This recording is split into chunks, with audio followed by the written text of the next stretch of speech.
Hello, welcome to my collective manga haul for the month of November. This will just be me opening packages as I get them throughout the month, as always. Starting with, we have a package from Barnes & Noble.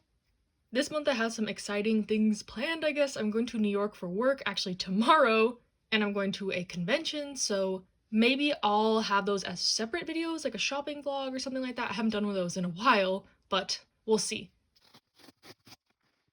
And we have some pre-orders, of course, volume 10 of My Dress Up Darling. Love the series, always happy to have another volume of it. About a girl who likes cosplay and a guy whose family owns a doll making shop, so he knows how to make clothes, and they form a friendship slash potential romance. Very slow burn. Haven't really gotten anywhere in the romance department, to be honest, but I love these characters and I love this story, and I'm always happy to read it. And then we got volume 6 of Crossplay Love, Otaku X Punk, another one that I read pretty much immediately when I get the volumes.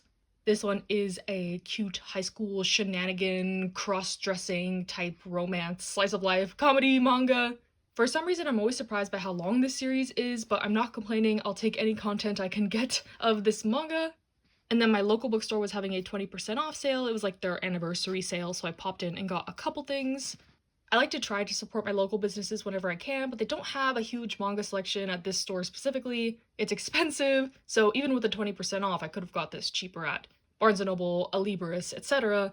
But I'm glad I was able to pick up a volume 2 of Windbreaker. This is a delinquent manga. I read volume 1 recently and I enjoyed it.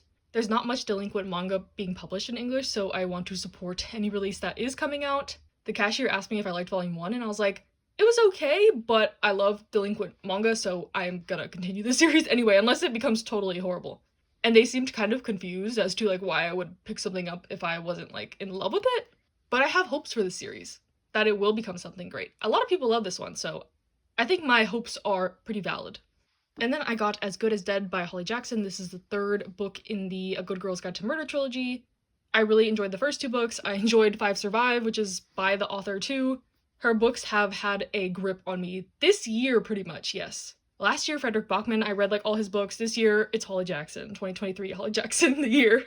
So yeah, this is the last book that I haven't read, and I think I haven't read, there's like a novella 1.5 book in this series that I do own, but I haven't read that either. So yeah, that was my small haul for today, and I'll see you in the next clip.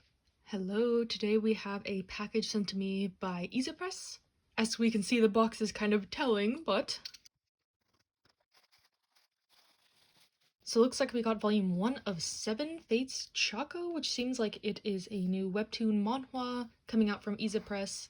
And it says created by HYBE with BTS, so if you know nothing about K-pop, you're probably kind of confused by this, but HYBE is a big entertainment company in Korea that has a lot of groups, including BTS, the K-pop sensation boy group.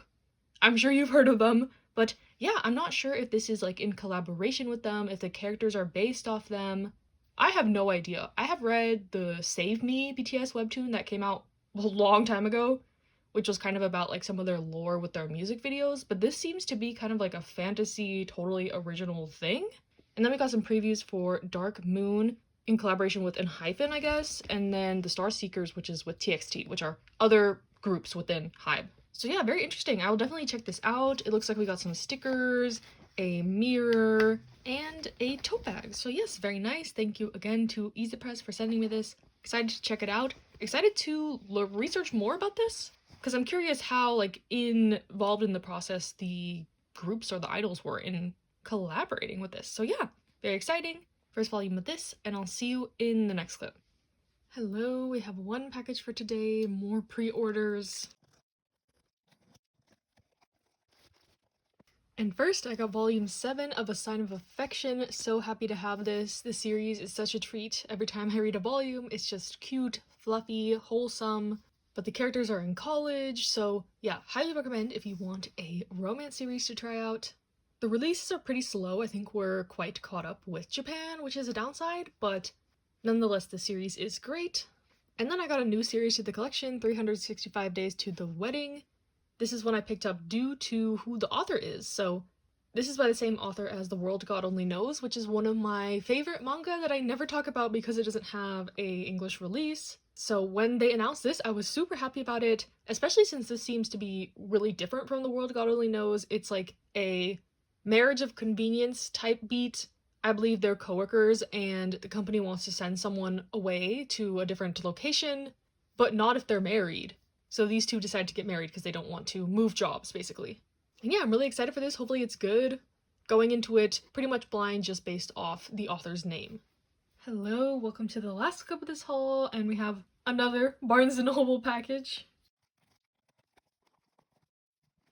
And first we got volume 5 of A Condition Called Love, one of my favorite ongoing series right now, so really happy to have a new volume of it.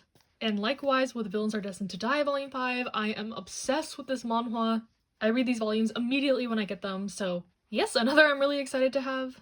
Then I got volume 2 of Anti-Romance, which I believe is also the final volume, just a short 2-volume series. I liked the first volume enough to continue to see it through to the end, so that's why I bought this volume 2. And then finally we have volume 15-16 Omnibus of Tokyo Revengers. I am like 3 omnibuses behind on this right now, so I need to catch up, but I feel like the release is speeding up for this all of a sudden, or maybe I'm just like that behind in my reading. But yeah, mostly pre-orders this month, but I hope you enjoyed regardless. Stay safe, stay happy, stay healthy, and I'll see you in the next one.